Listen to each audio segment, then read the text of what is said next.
Hi, this is Rust and Magic, and welcome to the second part of the DAZ to LightWave import videos. So, let's take a final look at the morphs here. We have a lot of morphs for this object, 230 of them. It's a very long list of morphs. It can be very difficult to find the one we want. It would be nice to be able to organize them a little better, and we can do that. So, let's take this character object, select it, and send it to Modeler again with F12, just like we did before with the morphs. And it should load in a few seconds. And if we... come on, there we are. So here we have all the morphs. It's a long list. If we want to group these into more searchable and easier to find list, let's go with the JCMs here. So I'm going to select the first one, the last one, and then I'm going to right click and select a rename vertex map. And each vertex map will pop up here and we can change the name. And we're going to prefix this with JCM dot and replace the Genesis 2 female text with that for every single one of them. The dot here indicates that we want to create a group. So we are creating a group called JCM, and it will then contain the morph with the remaining text of the morph name. So give me a few seconds to change the name of all of these. Every time I press enter or click OK, it asks about the next morph. So we go through them one at a time and change the name of them here. I just paste in JCM dot before each and every one of them. Just a few more left here. One and like that. And you can create as many groups as you want, and it makes everything much easier to find later on. I will show you what it looks like here. We'll just finish the last few here. Just 4 of them left here, so it goes pretty quick to rename them. And last one, like that. Okay, delete and okay. So now we have a, here they are. You can see JCM dot and then the name of the morph. We can do this with all the other ones too, of course. This is just one of them to show you how it works.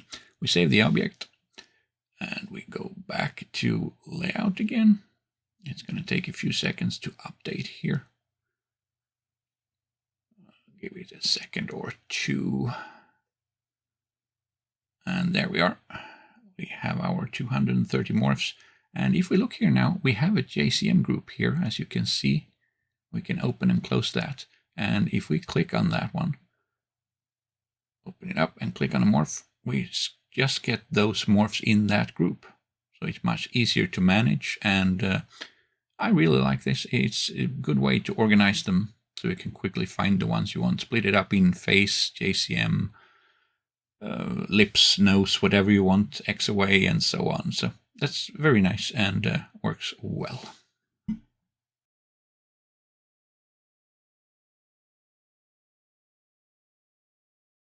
So we're finished with importing the morphs and organize them.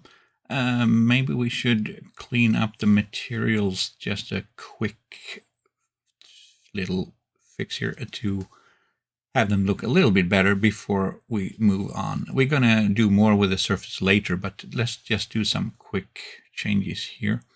I'm going to make all the clothes double-sided. Click on the double-sided so we can see both sides, otherwise it looks weird.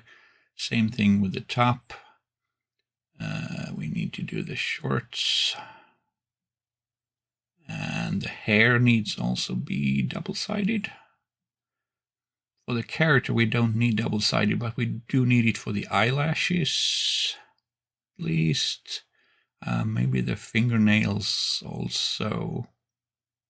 Now let's just do the fingernails, toenails, and yeah, the eyelashes. Let's make these double-sided. The other ones we don't need That should be fine. Let me make it look a little bit better.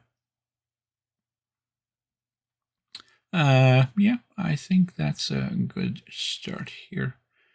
We're going to do much more with the materials later on, but for now, let's settle with that.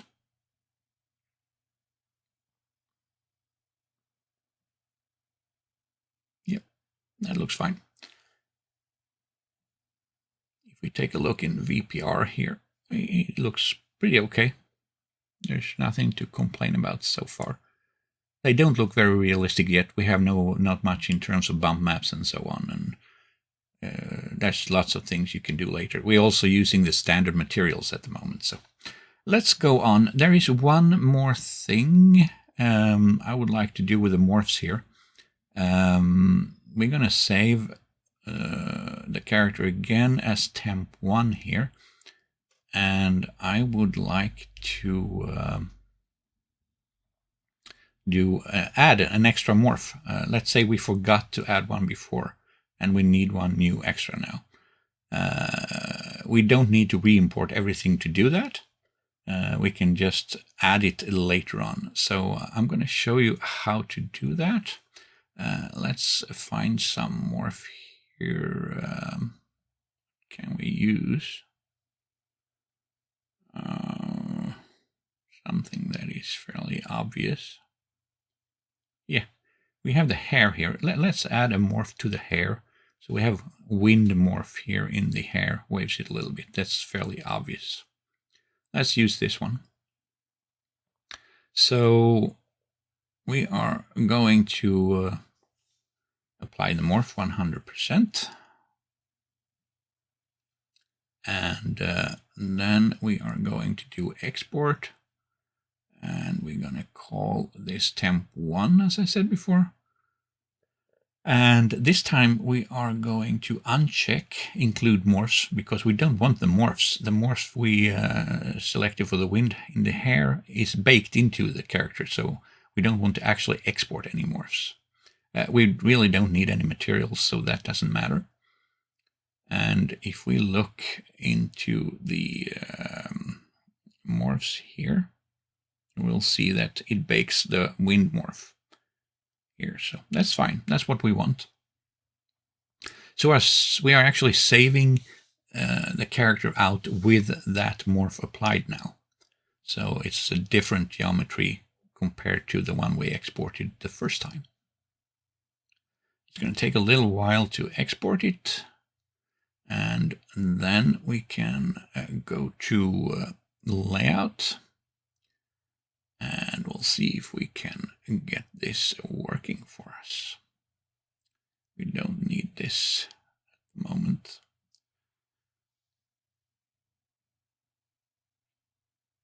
So here we are. We do the same as before. We're going to import the temp1 FBX. We use the FBX import and select the FBX file. Get it into LightWave. Same thing as before. This really doesn't matter. We just need the mesh. When we import this, it creates the LWO objects. That's what we're after. So we just need to import it and we're done. This is all we needed. So now we have the morph. We can clear the scene and we can load our object into modeler. So let's load the character object we have. This is the character we're going to use, the first one we created here. Let's load that. This one does not have a hair with the wind in it. This is just the original hair. We put that in the first layer. Then we click on the second layer. And here we're going to load the object we just exported with the hair wind morph applied. So let's go to temp1 objects and find the hair again. There it is. And we load it. And here you can see the hair is blowing in the wind on the left side there. So that's what we want. We're going to put this in the background layer. So we have the first layer And then we have the second layer we put in the background. This is where the morph is. And then we are going to go to the what's it called? The morph map tab. Sorry, maps. Under here we have morphs at the bottom, and we have something called background to morph here, which imports a background layer and makes a morph out of it. So we're going to take the one we put in the background and create a morph compared to the foreground layer. We can call it anything we want here. Just let's call it hair windy. That should be fine. It was left side, so hair windy left. That should do it.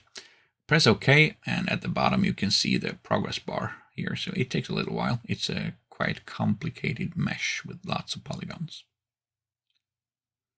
So let's go for that. Almost done. Not much left. And we are getting there. Few more seconds and we should have a morph.